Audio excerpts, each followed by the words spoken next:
नमस्कार मित्रों, आज हम हैं मड़वास स्टेशन और ये आप देख पा रहे हैं मड़वास स्टेशन। और ये हमारे साथ आ गए इंटरसिटी।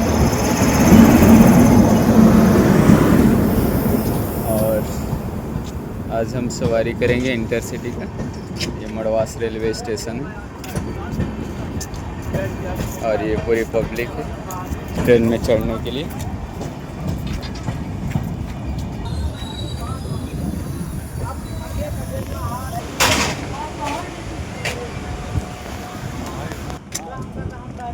ये हमारी ट्रेन चल चुकी है।